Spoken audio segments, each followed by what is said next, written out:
Hola, muy buenas tardes a todos, a todas, a todos.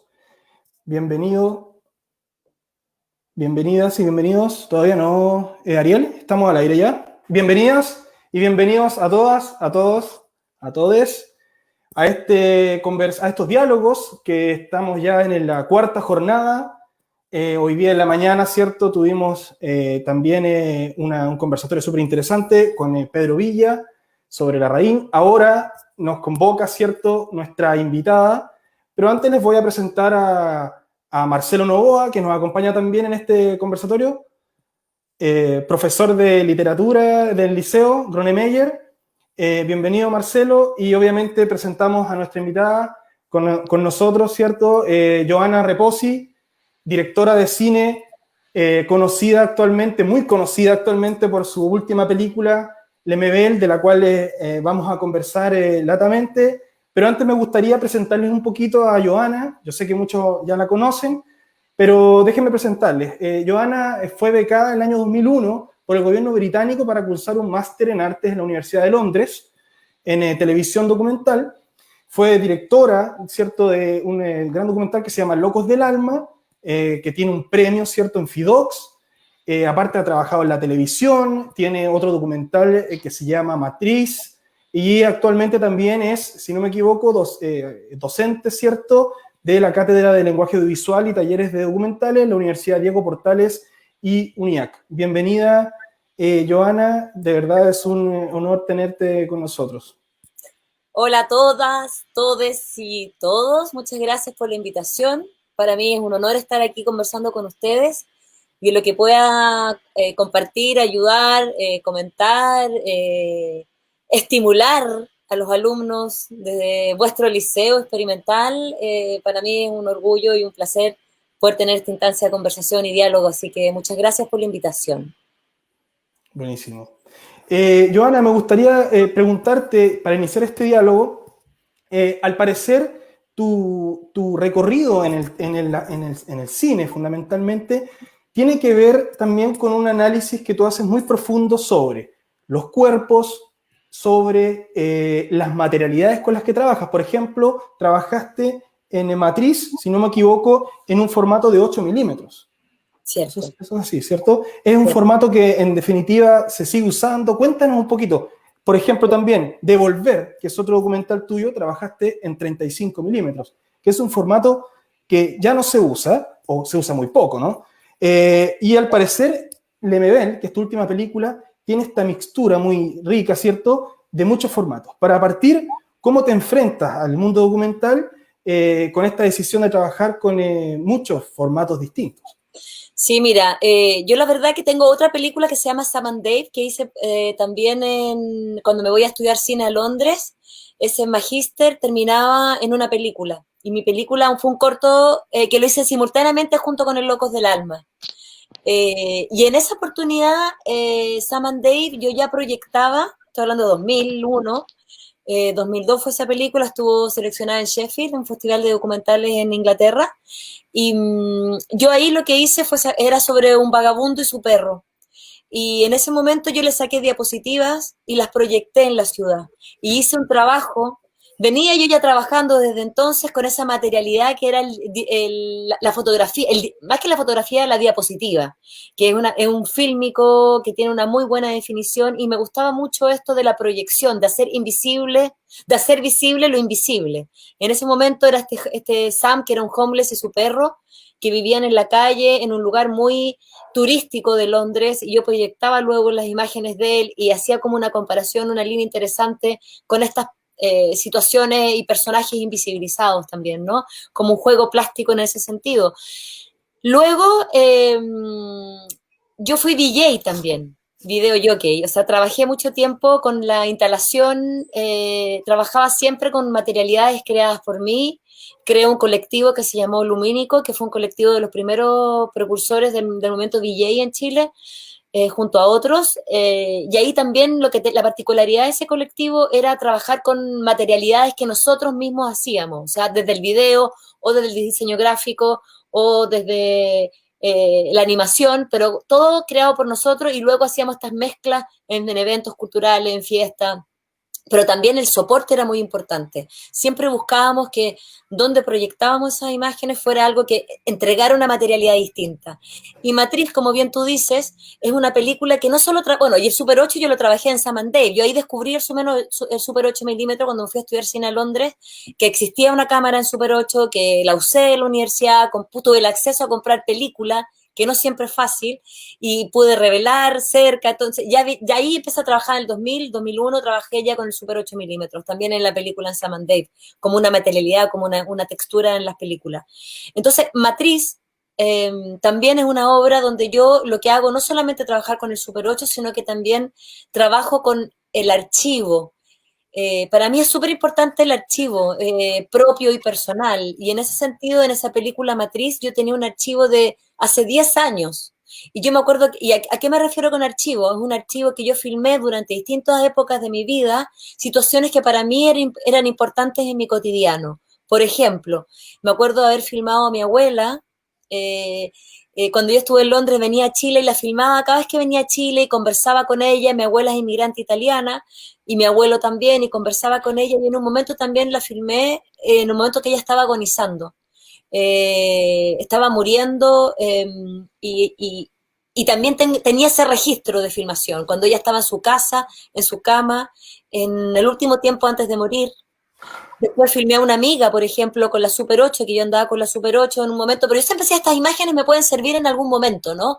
Yo tengo como esa deformación documentalista de estar filmando el cotidiano, y me llama mucho la atención la imagen. Y en un momento tenía una amiga que se sacaba leche con esta, así como las vacas, ¿no? Que había sido mamá, y se sacaba leche, y yo estaba con ella, yo no ni siquiera estaba pensando en ser mamá, pero yo tenía 30 y tantos años, yo estaba con mi Super 8, pero dije, no, esta imagen es increíble, o sea, es surrealista, y la filmé, y esto tiene que ser algo, tiene que estar en alguna película. Yo tenía muchas imágenes así, un viaje con mi mamá a Italia, que ella viajó, por ejemplo, con un jarrón, que ella viajó de Chile a Londres, donde yo vivía, con un jarrón, porque su papá estaba enterrado en un pueblo que se llama Enné, que había muerto, se había ido a morir a Italia, también era inmigrante italiano, y en el último tiempo de su vida decidió irse a morir a Italia y se enterró en Italia. Entonces mi madre viajaba con este jarrón y yo filmaba con ella el viaje de ella con este jarrón y buscando esa tumba, porque ella no estuvo en el momento que su papá murió, no podía viajar porque es castoso, no es como que uno llega y viaja, ¿no?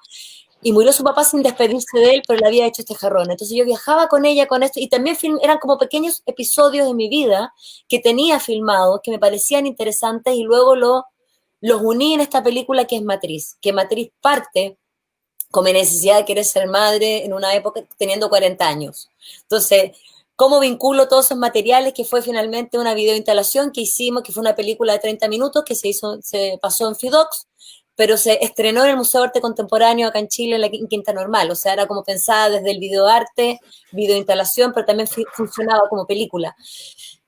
Me di un poco una vuelta larga, ¿no? Pero para explicar un poco con la materialidad, esta es la película de cómo trabajo yo, es un poco así, un poco muy intuitivamente, y en paralelo, mientras yo filmaba y tenía todas estas imágenes de Matriz e hice mi película de Matriz, yo ya estaba filmando con Pedro.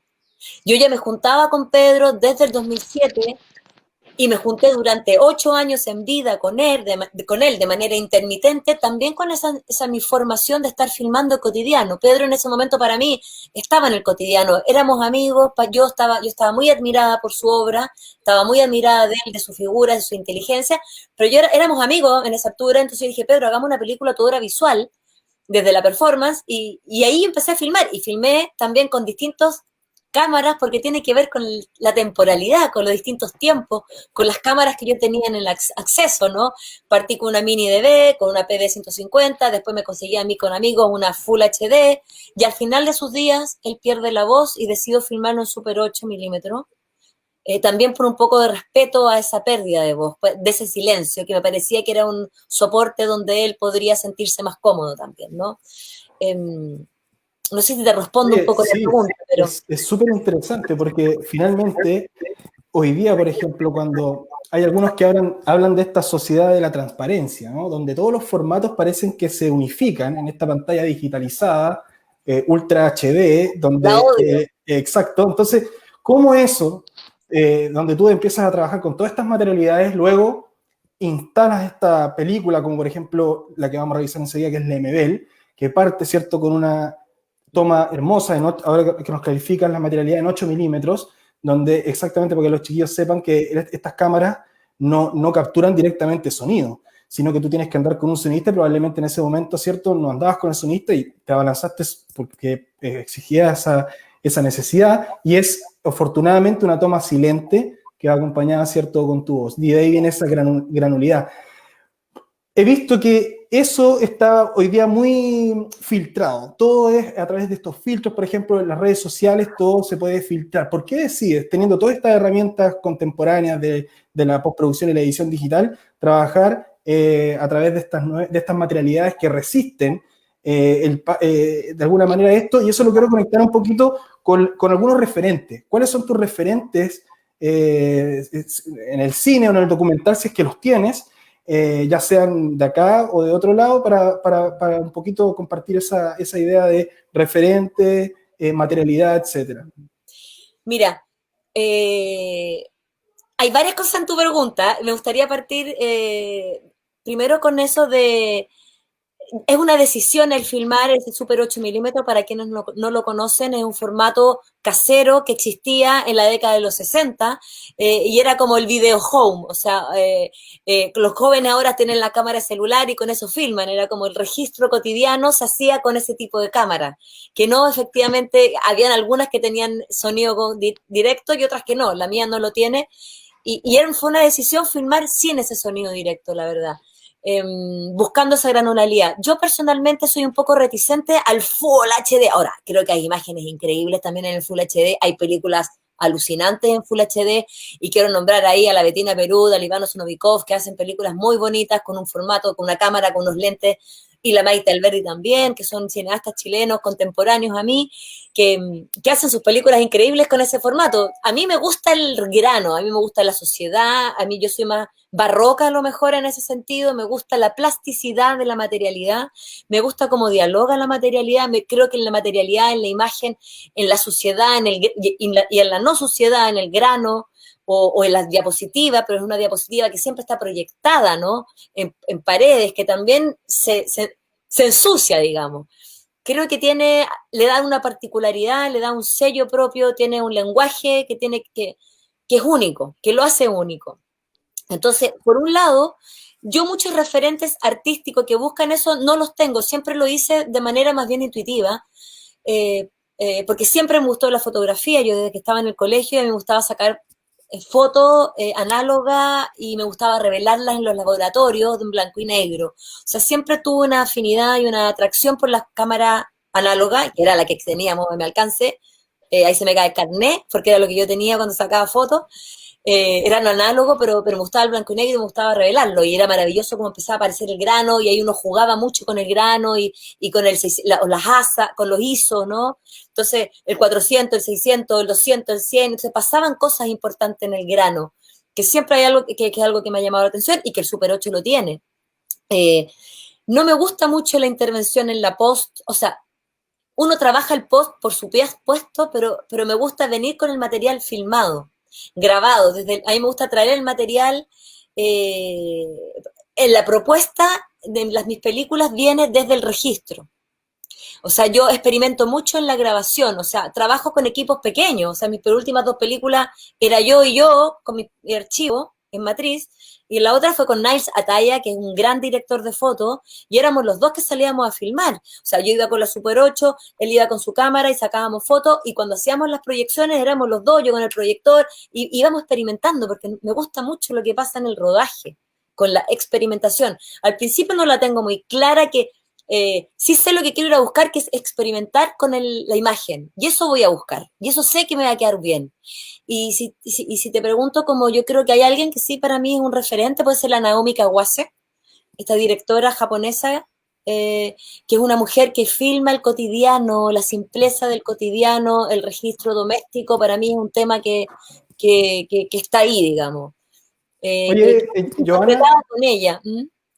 nos vamos a ver enseguida con lo que yo creo que todas y todos y todas quieren ver, que es el tráiler de MML, pero dejarles tal vez esta reflexión sobre la materialidad y que se fijen también en la materialidad, ¿cierto?, de Pedro, porque vamos a hablar también de los materiales que usa Pedro, porque son fundamentales. Ariel, ¿nos puedes compartir, por favor, el tráiler? de Lemebel? Gracias.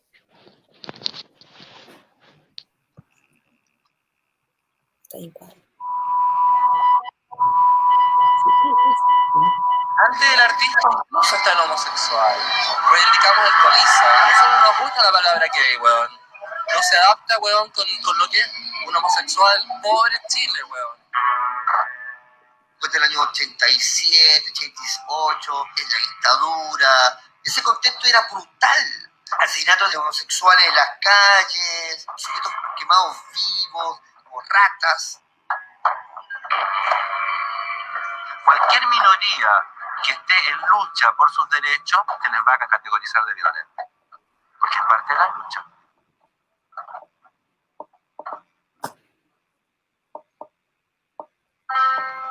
Si ese homosexual tiene SIDA, si ese homosexual es tercermundista, si ese homosexual es pobre, si ese homosexual es indígena, lo mato. La performance era el salto al vacío.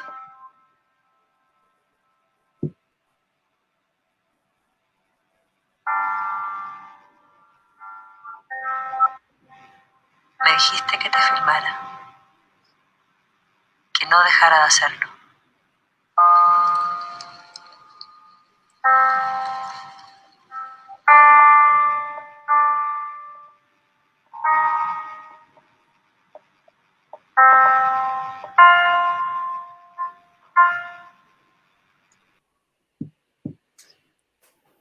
Bien. Oye, entre paréntesis, un documental que se estrena sí o sí en este contexto del año pasado. ¿Ah?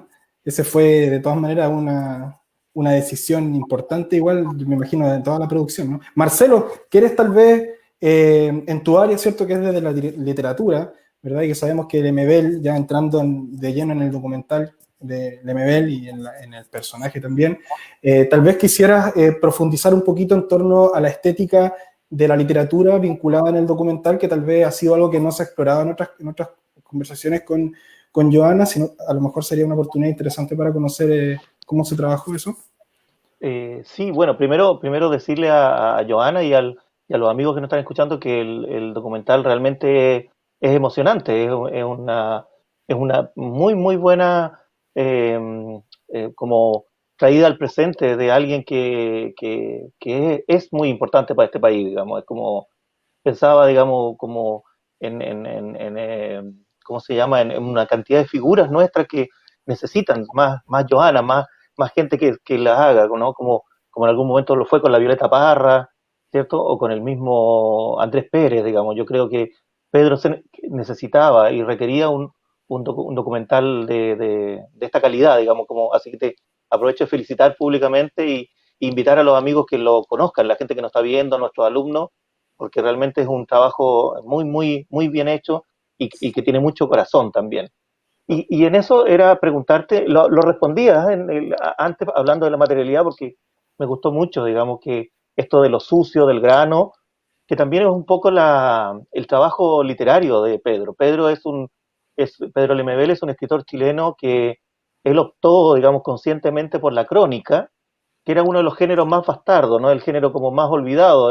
Fue un género muy importante hasta las guerras mundiales, porque era el tipo iba, digamos, ¿no? A la trinchera, o el tipo estaba en el momento histórico y nos contaba lo que pasaba a nosotros. Luego, con la llegada de los medios de comunicación más masivos, esto comenzó a desaparecer y la gente empezó a tener fotos, videos, películas, y la palabra, lo escrito, empezó a quedar como en un segundo plano, y él recupera esta crónica, esta idea de que soy el ojo en la esquina, que soy, ¿cierto?, como el corazón que está atento a lo que pasa en el barrio, lo que pasa ahí en el blog de departamento, pero lo hace con un lenguaje que además no niega su condición homosexual, lo hace desde un lenguaje barroco, ¿no? Es un lenguaje que está lleno de curvas, tiene mucho ritmo interno, hay juegos de palabras, de sonido, hay palabras que se vuelven femeninas y no lo son en el lenguaje masculino español, y a su vez, digamos, ¿cierto? Hay siempre como una especie de una burla, una tomadura de pelo, incluso uno diría como en buen chileno, como que él le toma el culo, digamos, al lenguaje Pedro,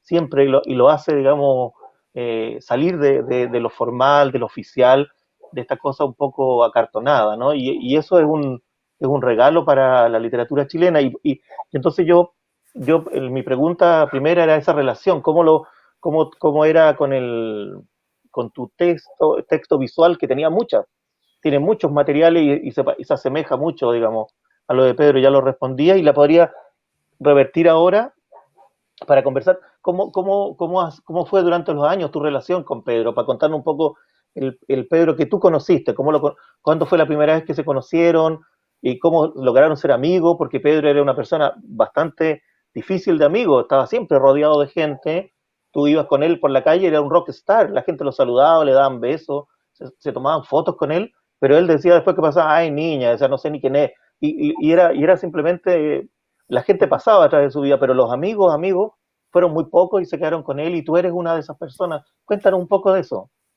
Sí, mira, qué bonito eso que dices de la literatura, de su escritura y la suciedad.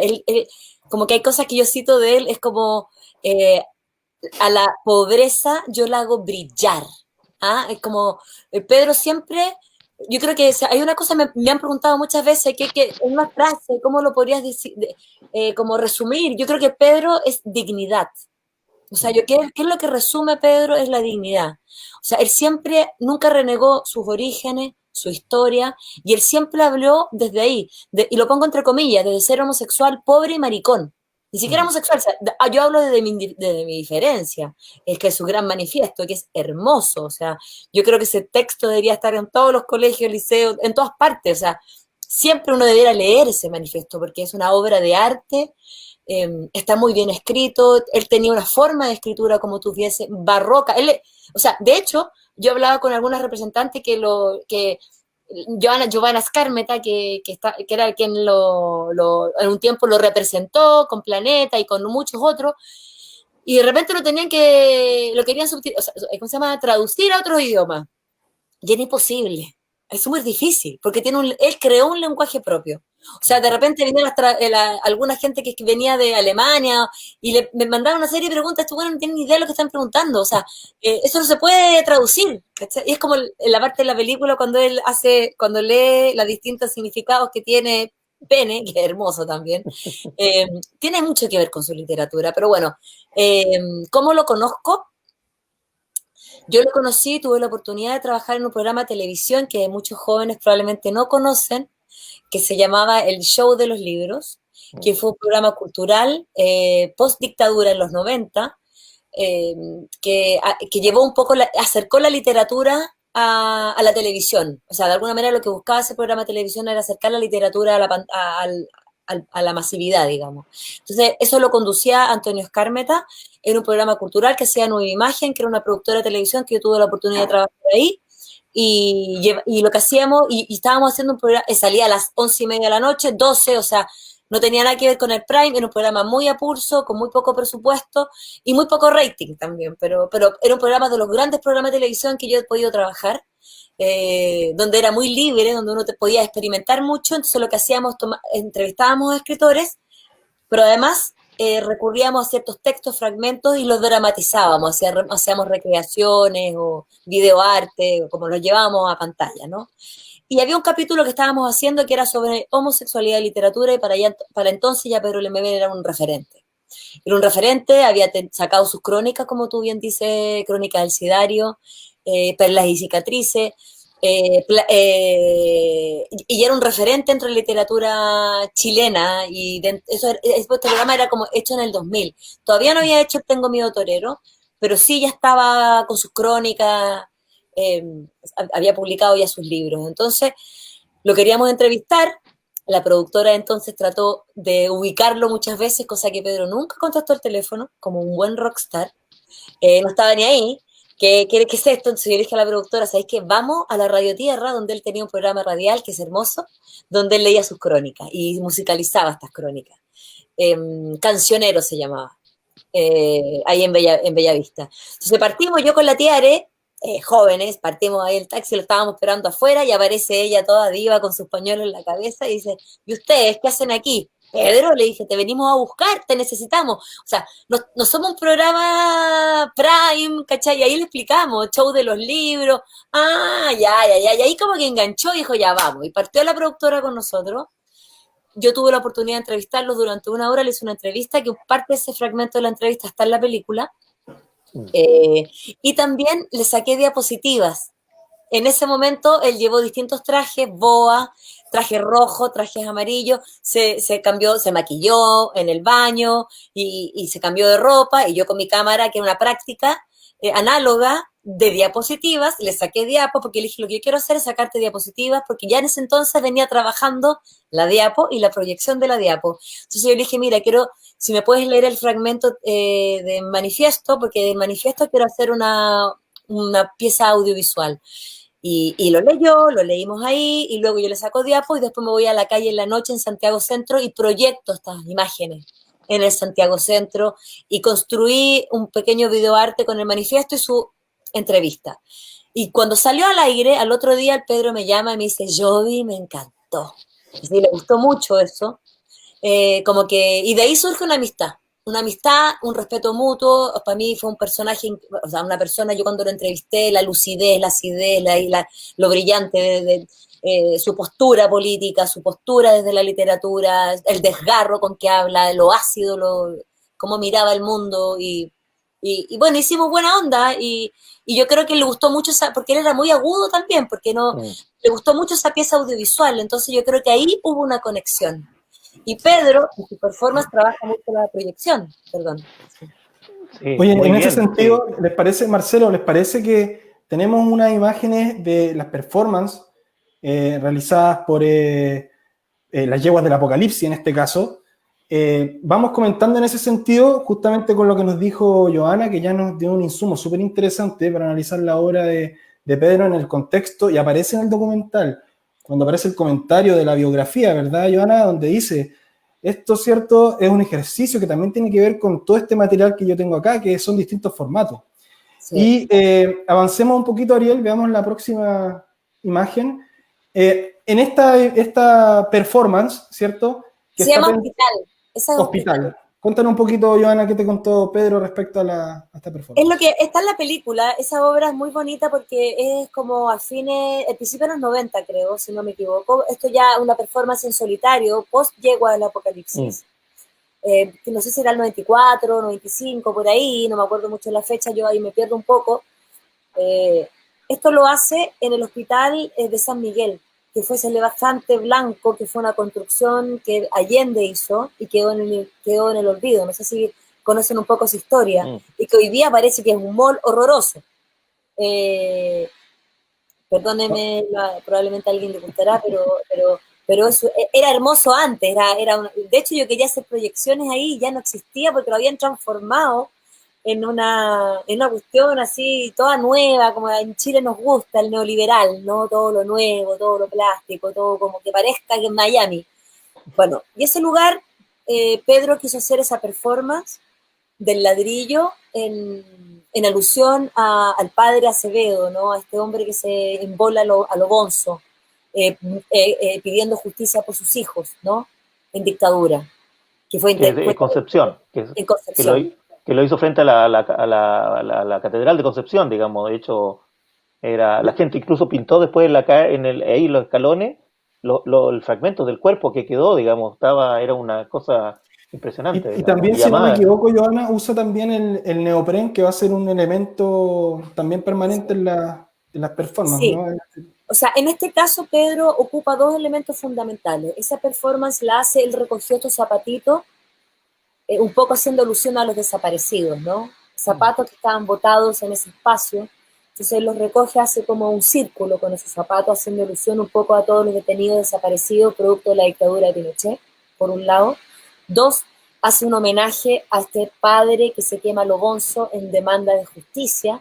Tenemos que hablar que en los 94, o sea, estamos hablando de 2020, todavía tenemos un abismo de justicia todavía a propósito de la dictadura, donde no sabemos dónde están los cuerpos de nuestros familiares, no se ha hecho justicia, etcétera, etcétera, pero Pedro en ese momento hace alusión de aquello, que fue como una representación de lo que había hecho este papá en Concepción en búsqueda de justicia de su familia.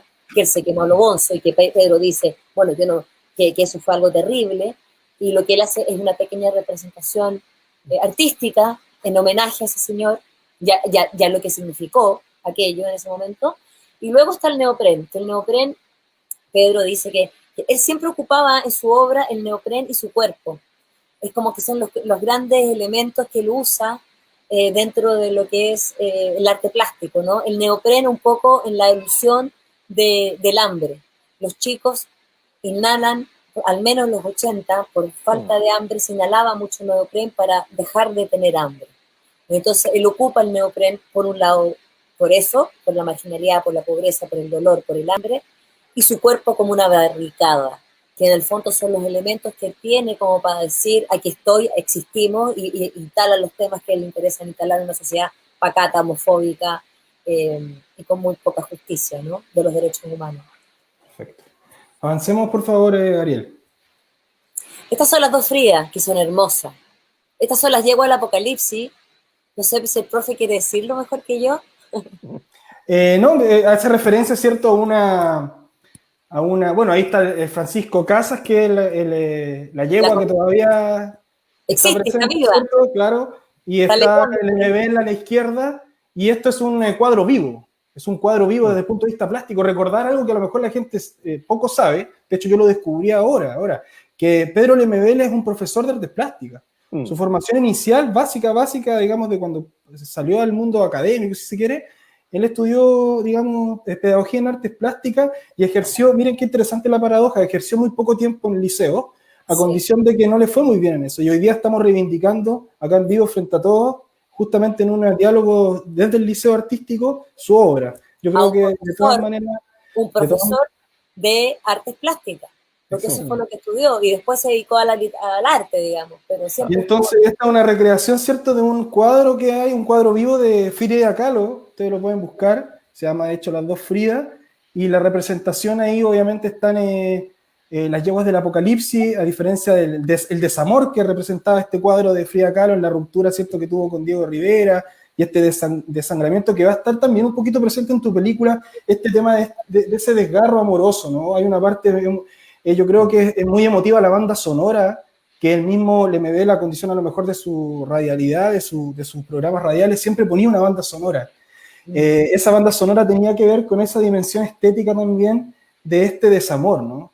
Que es muy interesante. Avancemos, no sé si quieren decir algo más. Fotos de Pedro Marinello. Hay que decir que Pedro y Pancho Casas fueron súper hábiles como artistas, porque una obra, sobre todo desde la performance, la obra existe solo en la medida que esté retratada, que existe una fotografía o haya un video. Y ellos en esa época incluso no le hablaban de performance.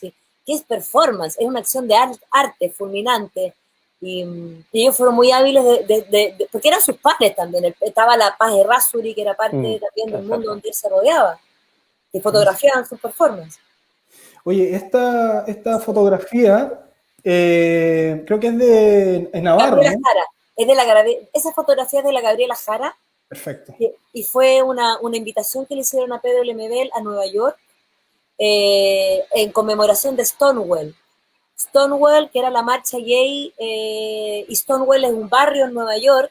Yo no conozco mucho la historia, pero sí sé que se hace conmemoración de la marcha gay en Stonewall. Y ahí fue invitado un grupo de artistas chilenos y Pedro fue principalmente con esa jeringa que significaba les devuelvo el SIDA. O sea, ustedes colonos, o sea, en el fondo a los gringos, o sea, como les devuelvo la epidemia, ¿no? Por eso es Chile Return AIDS. Es como, nosotros estábamos una sanita acá en Chile, y como que el SIDA, de alguna manera, tiene que ver con esa colonización gringa también. Y es como se las vengo a tirar en la cara. Les devuelvo su SIDA. Que aparece también en otras performances de lo que el SIDA lo que el SIDA se llevó, que es esta representación de tipo casi hollywoodense, ¿no? Avancemos, Ariel, por favor. Esa es la conquista de América.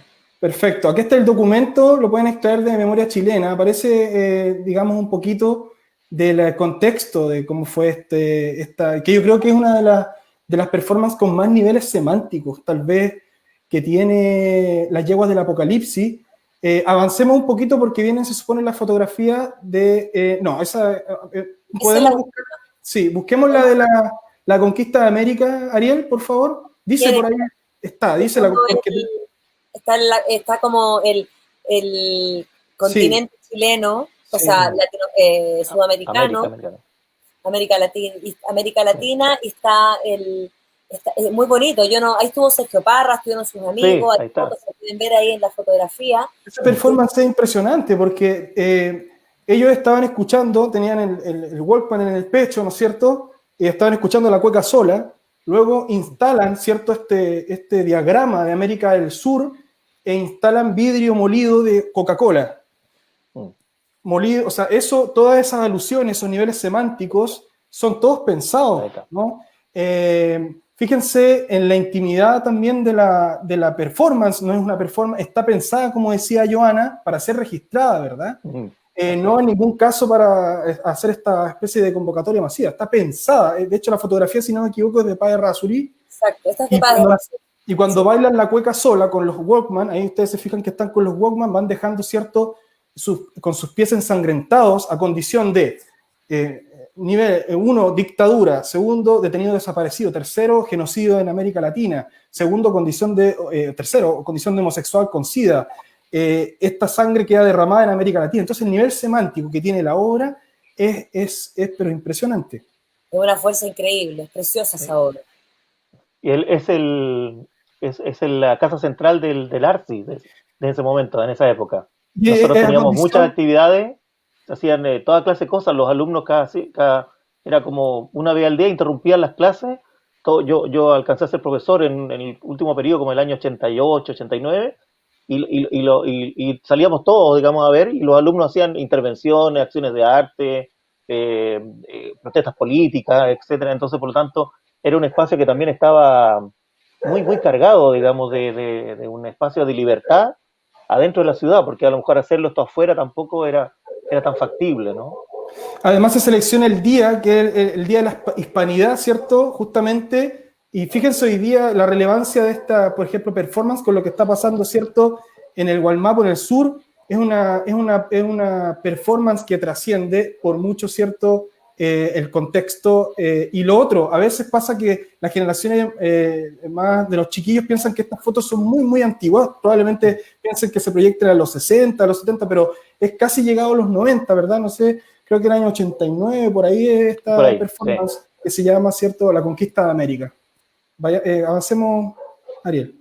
Ariel, ¿tienes por ahí el video de la performance desnudo bajando la escalera? Si lo podemos ver. Está en la carpeta, disculpen así es el live. Sí, sí. De pronto, comentar en este interludio, ¿cómo ves esta unión de performance, cine vinculado a la educación? Ahora que estamos, ¿cierto?, en un contexto transmitiendo esto desde el liceo, ¿cómo ves que esto se hace necesario? ¿Desde dónde se puede tomar esta dimensión? ¿Por qué serviría? ¿A qué unidades? ¿A qué disciplinas podrían? Yo creo que es fundamental, o sea, no sé, esta película ojalá estuviera en todos los colegios de Chile, porque como bien tú dices, como los grandes artistas, la Violeta Parra, estamos hablando de Víctor Jara, Pedro Lemebel, Gabriela Mistral, son nuestros artistas que nos han abierto un mundo y muchas veces han sido vilipendiados y perseguidos y no reconocidos en sus países de origen, que es lamentable. Yo siempre dije, Pedro Lemebel es como un David Bowie, ¿no? Es como un gran artista, está al nivel de los grandes, ¿no? Y claro, y hay que tener ese reconocimiento, y claro, y desde el cine, desde la literatura, de repente el cine, el audiovisual puede ser más amable, a lo mejor para abrirle un mundo a un chico más joven, que no conoce a Pedro, o alguien que es un chico homosexual. Muchas veces me ha pasado, cuando yo presento la película, las personas que se acercan post película, muchos jóvenes, yo no conocía a Pedro, o sí, lo leí y me abrió un mundo. O sea, no estoy solo en la vida, por un lado, y que eso es muy bonito, que pasa con la obra de Pedro Lemebel desde sus escritos, y que esta película también lo que hace un poco es acercarlo a un público un poquito mayor, o sea, mayor me dijo más masivo, que lo puedan conocer, quienes lo conozcan pueden descubrir una faceta que probablemente no conocen, o qué sé yo, ¿no? Pero sí yo creo que cine, literatura, y cine tiene que estar, como que la malla curricular tiene que abrirse, o sea, como que, ¿cómo es esto que la historia se haya cortado en las mallas curriculares? O, ¿en qué país vivimos, por Dios, no? Oye, veamos este es el tráiler, disculpa, Joana, Sí, de dale. T-Docs. Revisemos, gracias, Ariel. Diferencia, defiendo lo que soy. Y no soy tan raro que no me hable del proletariado, que ser pobre y maricón es peor. Yo no pongo la otra mejilla, pongo el culo, compañero. No necesito cambiar. Soy más subversivo que usted. Y no es por mí. Yo estoy viejo. Hay tantos niños que van a nacer con una alita rota. Yo quiero que su revolución les dé un pedazo de cielo rojo para que puedan volar. Gracias.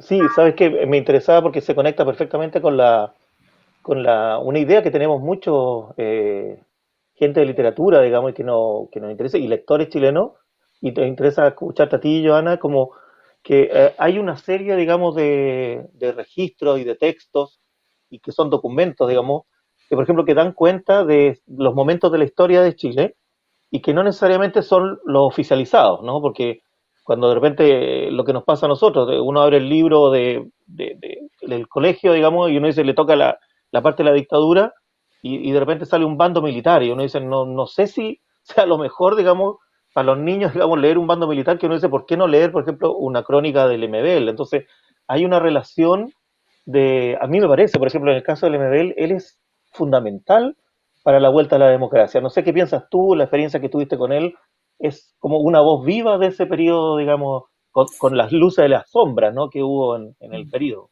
No sé, no solamente para la vuelta a la democracia, sino que hasta el día de hoy.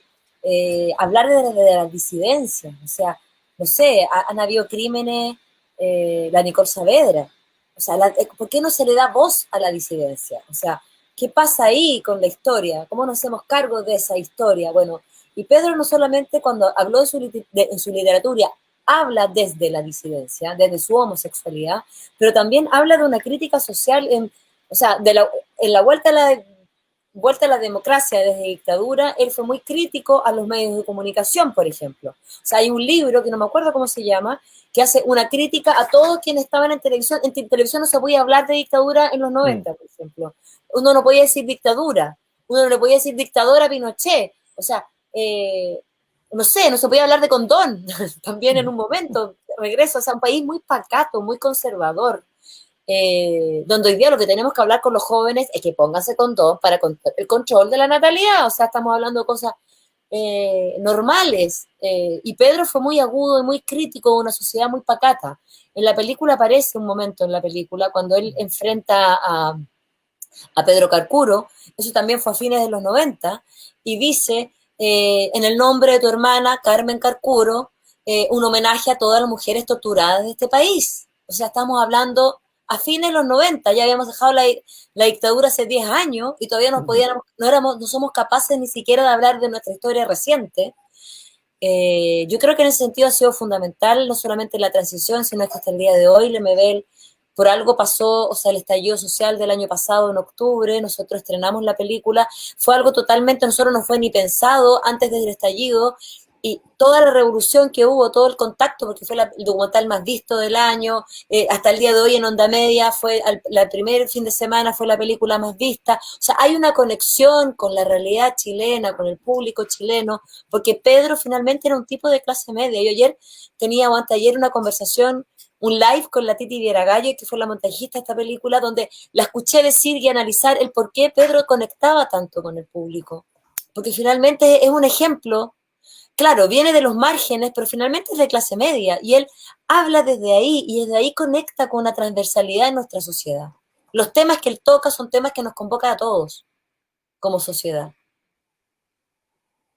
Oye, súper interesante. Al parecer hay algunos comentarios y saludos que vamos a leer enseguida. Alexander Cádiz, que es estudiante de nuestro liceo, dice: hola, buenas tardes a todos. Hola Leo, ¿cómo estás? Saludos. Saludos a Joana y a todo el equipo. Un saludo grande, Leo. La Poli Hidalgo, que es también profesora del liceo. Hola a todos y todas, maravillosa invitada. Saludos y gracias, Joana. Gracias a ustedes. Ahí está la Alexandra de nuevo, que le interesa. Me encanta la visión que tiene el documental del MBL, es un honor poder visualizar. Una admiración gigante a Joana Reposi. Wow, gracias. Jorge Villa, que estuvo en la mañana hablando de Sergio Larraín. Interesante sería reseñar el trabajo con fotógrafos. Normalmente se mencionan las performances, pero los fotógrafos con los que trabajó quedan en el anonimato. Saludos. Jorge, todos los fotógrafos que están en la película aparecen y hay un honor. Yo estoy una tremenda agradecida a Pedro Marinero, a La Paz de Rasuri, a Enzo Blonder, que son videístas también, que son un poquito más... Estevo Díaz también aparece en la Estevo Díaz, que es de la zona, de la quinta región, o sea, un grande, generoso y un gran amor de Pedro Lemebel. Pedro Lemebel es un enamorado de Estevo. Así es.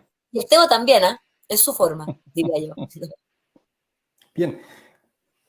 Dentro de lo que se vincula con los comentarios que han habido de que a lo mejor el documental, y aquí esto es súper interesante, que el documental no aborda todas las aristas de lo que fue Pedro Lemebel y sus vínculos justamente con en este caso con el Partido Comunista, y hablando del texto de manifiesto, a veces se exige, y esto un poquito, la pregunta va a Joana, por supuesto, se exige que el documental sea esta visión de la verdad, ¿no?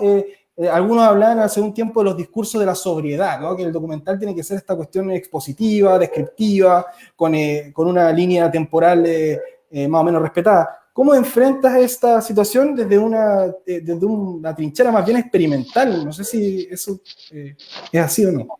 Totalmente. Bueno, ahí aparece mi ex amigo el Che de los gays, que a propósito de eso viene esta pregunta, pero muy bien. Nada, quiero decir que yo estoy totalmente en desacuerdo con que el documental es expositivo. Personalmente creo, y un poco haciendo honor al liceo al cual ustedes representan, me parece que un artista necesita y tiene que tener un punto de vista, una mirada subjetiva de la obra y del tema que va a tocar. Yo siento que las temáticas todas se han realizado de alguna manera en la historia del arte, ¿no? La diferencia está en la mirada y en el autor que está detrás haciendo esa obra, y es lo que hoy día hace la diferencia entre una obra y otra. Y invito a todos los jóvenes que están haciendo arte que radicalicen su punto de vista. O sea, que haya un autor, que haya una mirada, que se paren desde el punto de vista. Personalmente yo no hago películas para televisión en ese sentido, las hice en su momento y sé lo que significa y entiendo los equilibrios de poder y entiendo que tienen que estar en esos contextos probablemente un equilibrio en todas las miradas. Esta película siempre fue una película concebida y hecha y desde un punto de vista muy particular que tiene que ver con la performance de Pedro. Desde ahí yo la abordo, digamos, y desde ahí también me pasa, y creo que con Pedro Lemebel, que es un personaje que no es conocido por tantos, ¿no? O sea, todos tenemos alguna experiencia con Pedro Lemebel. Pedro Lemebel le pertenece a muchos chilenos. Y cada chileno tendrá su relación con él y su experiencia y uno he conocido a tantos que hoy lo conocí, me tomé un copete con él en tal lugar, me pasó, fue mi amigo, ya no somos amigos, nos peleamos. O sea, cada uno tiene una historia con él, y en ese sentido también es muy complejo a lo mejor abordar una figura en Chile de la cual hay mucho cariño y cada uno tiene su relación y su mirada de Pedro. Yo siento que Pedro también es un personaje súper complejo que tiene muchas capas. Y ojalá se hagan muchas películas también. Yo siempre digo, esta es una segunda película. Hay una primera película que hizo la Verónica Cuense, amiga de Pedro, una bella película, donde ahí está también la Gladys Marín, conversando mucho sobre el tema del Partido Comunista, de su relación, etcétera. Esta es una segunda película que abordó otra mirada de Pedro que tiene que ver con mi relación con él, con mi materialidad con él, con el material que yo estuve filmando con él y con su muerte, que fue lo que me tocó vivir a mí con él. Entonces, la película tiene ese punto de vista y efectivamente no se hace cargo de muchos temas, pero sí yo creo, y ahí estoy un poco en desacuerdo, creo que es una película muy política. Es una película que es muy política porque yo siento que la política no solamente está en un partido, está en una postura, está en un cuerpo. y Pedro usó su cuerpo de manera muy política. Y siento que eso está súper impregnado en la película. Y también está la Gladys, lo que pasa es que está de una manera muy sutil. Está en una Sí. fotografía, está en un altar, está de otra Así es. manera, de una manera más artística también, ¿no? Sí, súper Sí, interesante. a mí me pasaba justamente, lo comentábamos y que tiene mucho sentido con lo que estás diciendo ahora, Joana, que, por ejemplo, las voces de los amigos. Están las voces de los amigos, pero no la imagen.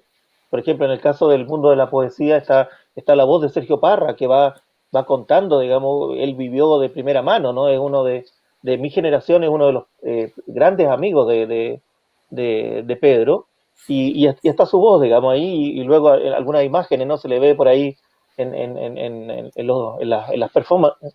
Y también está el caso de la Carmen Berenguer, que fue su otra gran amiga y con la que participaron en muchas lecturas y tenían hasta el día de hoy, Carmen sostiene esa misma postura, ¿cierto? Una postura política como antisistema, antiburgués, digamos, muy profunda. Y entonces yo, claro, me decía, claro, porque a uno siempre le juega en contra la cantidad de documentales que uno ve llenos de personas hablando, ¿no? Un poco como haciendo el obituario o el responso del que ya no está, digamos. Pero en este caso tú dejaste que fuera la obra, la visualidad, los materiales, ¿no? La voz del mismo Pedro hablando, y eso también funciona muy bien. Sí, también fue una decisión desde la dirección, o sea, desde siempre tuve, de hecho yo cuando entrevisté a todos los amigos de Pedro, lo hice con audio porque siempre supe desde un principio que probablemente ellos me podrían ayudar a poner cierto contexto, cosas que probablemente Pedro no lo hizo en vida, no lo tenía en el registro, pero sí me preocupaba dos cosas, que quienes hablaran fueran realmente personas que estuvieron con él, o sea, porque Pedro se rodeó de mucha gente, Mm.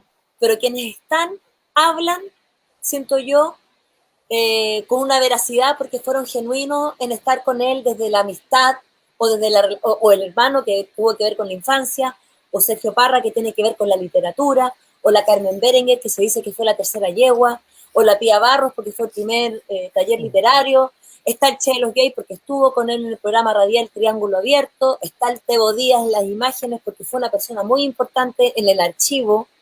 Entonces, como que siento que están los personajes que tienen que ver con que fueron importantes en su vida realmente y que permanecieron en su vida, de alguna manera, que lo hicieron. Pero sí me parecía que en esta película, desde el punto de vista de la dirección, para mí lo más importante era la voz de Pedro, era su obra visual, la performance, y eso como artista, en el caso del cine, las voces, independiente de que uno pudiera, nunca quise ponerle un GC, que algo Mm. muy periodístico, quién es, yo sentía que no es relevante, porque lo que es relevante es lo que ellos terminan de construir. Y si alguien quiere saber quién es, bueno, lo verá afuera en el reparto, ¿no? Pero Mm. en la película me parecía que lo más importante, porque era un homenaje a Pedro, más bien, ¿no?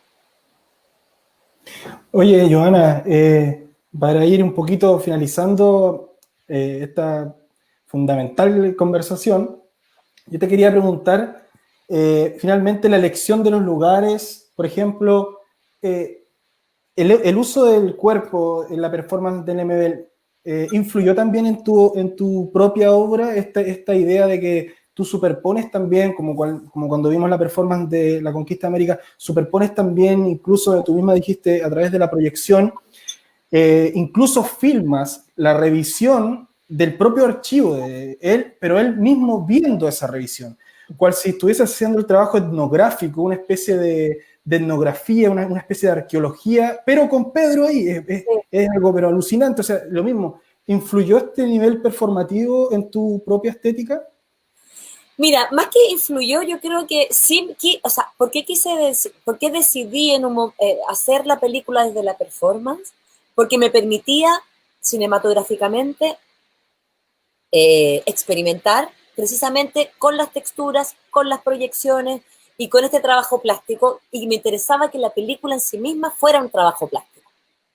Ahora, eso también fue algo que a Pedro le pareció muy relevante para decir, ok, hagamos esta película en conjunto, porque no lo, o sea, si, y yo lo pongo en la película, él siempre dice, oye, que no sea una biografía, un chispazo de biografía, que igual es súper importante porque Pedro me abre sus puertas, no porque sí, o sea, sino porque también confiaba en que la película iba a ser algo mucho más desde el cine experimental que algo mucho más clásico. Entonces, yo creo que había una comunión y con la obra de Pedro, performática, y el uso del archivo, el uso de la tele, él usaba la proyección en su performance, y había un diálogo común artístico en ese sentido, que dialogábamos, por eso yo creo que nos llevábamos muy bien pensando en hacer esta película, y yo grabé esos momentos sin tener mucha certeza si me iban a servir o no para la película, pero sí me parecía interesante poder filmar el proceso, ¿me entiendes? O sea, intuitivamente yo sí creía que eso era algo relevante, porque estaba con él, porque llevaba la cámara, porque yo creía, porque yo filmo el cotidiano. Y Pedro para mí en ese momento era un cotidiano. Entonces, y el proyectar las diapositivas ahí, yo llevaba la cámara, llevaba el proyector, y en conjunto decidíamos filmar. Y lo que está puesto ahí fue verdad, onda, prende la luz, apaga la luz, estaba la cámara ahí. El Pedro era súper consciente de la imagen, ¿eh? Como eran conscientes en las yeguas al apocalipsis de que hubieron fotógrafos filmando, él estaba súper consciente que yo estaba grabando. Y por eso es tan elocuente en sus comentarios también, ¿eh? Cuando está viéndose. Hay un momento que igual te olvidáis. Y hay momentos también que ya estamos pasados de copa y se olvida de todo uno cuando está la cámara prendida. Pero bueno, fueron momentos que consensuamos que tenían que ocurrir así. Ahora, esto de ir a filmar a departamental fue una idea que salió en conjunto, y pero él también hacía proyección, y la performance tiene también que ver con la proyección. Esto de soñar, cuando lo que alcanzamos a hacer juntos como performance fueron las filmaciones que hicimos en su departamento, en departamental, donde filmamos las fotografías que fueron tomadas en ese lugar. Y el Pedro pidió, porque estaba arrendando ese departamento en ese momento, entonces mandó a pintar en blanco el muro, mandó a sacar la reja para poder tirar el proyector. O sea, fue algo que pensamos en conjunto y lo hicimos. Eso fue lo que alcanzamos a hacer en conjunto. Increíble. Como puesta en escena para la película. Todo lo anterior fueron grabaciones que tienen que ver con esta deformación o formación documentalista de filmar el cotidiano, ¿no? Que funciona muy bien para la película. Sí, es bellísima esa superposición de la silueta de Pedro sobre imágenes de su niñez. Tiene una dimensión temporal impresionante. O sea, yo creo que, bueno, obviamente ya has recorrido una cantidad de festivales. Yo creo que va a seguir, ¿cierto? Aquí la película todavía tiene un recorrido de festivales amplio, ¿no? No sé a qué festivales va. Estuvo en Europa, pero estuvo también en América Latina en varias partes. Ahora, ¿a dónde va a estrenar la película? ¿Cuál sigue su ruta? Estoy en festivales, estuve en Rumania, ganamos premio. Mira, lo que pasa es que todo el año pasado fue como festivales. Estoy con 6% de... ¿Me traeré, por favor, el cargador del compu? ¿Está allá? Ya. El año pasado fue como festivales clase A. Este año es como mucho más de nicho y de arte. Estamos como festivales de nivel artístico y festivales más queer, que se llaman. Y eso, itinerar, bueno, estamos ya en plataforma Google, iTunes, en distintas plataformas, más que festivales ya nos están haciendo mucho. Estuvimos en España, en Filmin, y vamos a estar en muchos más todavía también. Ahora estamos en Chile y abriendo plataformas internacionales, porque hoy día los festivales ya presenciales son cada vez menos. Vamos a estar en el Museo del Reina Sofía en Madrid, en agosto, septiembre, prontamente. Buenísimo. Oye, Joana, para nosotros ha sido un placer, ojalá poder seguir escuchándote mucho, porque es una película que hay que no solamente ver, hay que releer muchas veces, porque tiene muchos niveles semánticos, muy, muy entretenida además. Es una película que se pasa volando, pero después te vas fijando en los detalles y tiene muchísimos niveles de contenido, de contexto. Invitar a todas y todos, a todos, que se conecten a la plataforma Onda Media, porque ahí está la película íntegra, en una muy buena calidad, a la hora que puedan, porque de repente se atocha un poquito en internet, pero cuando puedan, vean la película. Es una película maravillosa, estéticamente increíble, y yo creo que captura la esencia de Pedro Lemebel, sobre todo para las generaciones que a lo mejor no lo vieron directamente como tuvo la oportunidad de verlo Marcelo en vida, pero en las generaciones nuevas hay una súper y una maravillosa oportunidad para que lo conozcan. Así que te agradecemos de corazón, Joana, que nos hayas acompañado en estos diálogos, y nos estamos encontrando entonces mañana. Gracias, Marcelo Novoa, mañana con el profesor Roberto Cárdenas, que va a tener un diálogo muy ameno con el pintor Gonzalo Ilavaca. Así que les dejamos y muchas gracias, Joana, por compartir con nosotros. Sí, gracias a ti, Gracias Joana. a ustedes, un placer y cuando quieran. Buenísimo. Y vean la película que está en Onda Media. Vean la película. Gracias.